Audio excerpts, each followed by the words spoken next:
Davay. Bir, iki. Salam uşaqlar. Bu bizim yeni vlogumuz. Bugün Halloween'dayıq. Ben ilk ben Halloween. Doğrudan nişancı kursu. Bir. Neçədir? Doğrudan mən burada oxumuram. Ha. Sözüm şeyse, balaca hissədir. Ha. Çok geçen yalnız. Çəkmə. Pis çek atar. Dostlar, deməli bugün bizim Halloween günümüzdür. Sizə yəni riskli giriş oldu da bura. Çünki çox tələsirdim və gecikdim. Çox gecikdim. Qrup yoldaşımı bayağı gözləmişəm. İndi isə belə ortamı çəkəcəm. Belə olmuş o.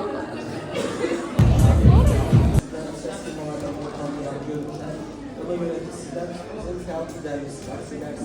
Biz de sizler için maraqlı ve bizim komandanlarımız yapabileceğimizi görüşüyoruz.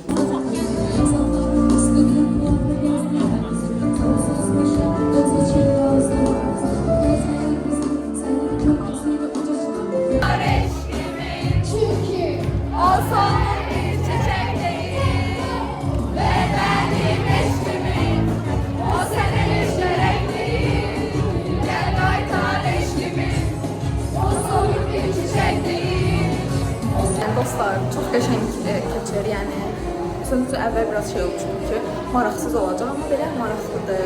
Fasilə üçün gəldim sizi video çəkməyə.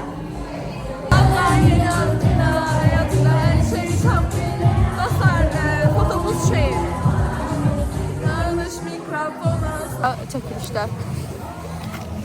Tamamı 19 yaş aldı. Təbrik edirəm, məndən böyük oldu bugün. Bugün məndən böyük oldu.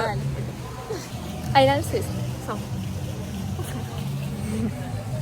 Deməli, Leyla xanımı çəkirəm. Bayaqda nə qədər adam çəkmişəm. Kameramanını da çəkirəm. Çok bir şey söyleyeceğim. Mən. Elimden almaz. Çatım. Bak da. Məncə flash açılmalıdır. Açdım ki. Ne yapma.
Günü mükəmməl şəkildə bağlayırıq.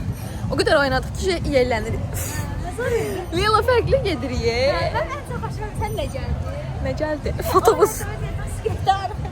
Ay da onunla video seçməliydik bu arada. Video çekeceğiz. Sen dedin ne? Söyledim hepsini. Başa düşdüm, prosto utandım. Başkasını çekeceğiz. Şu an.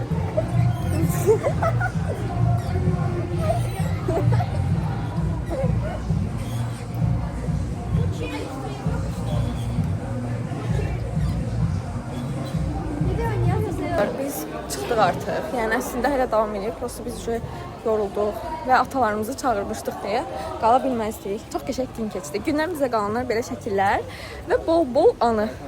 Çox xoşbəxt olduq. Bəli, sağ olun.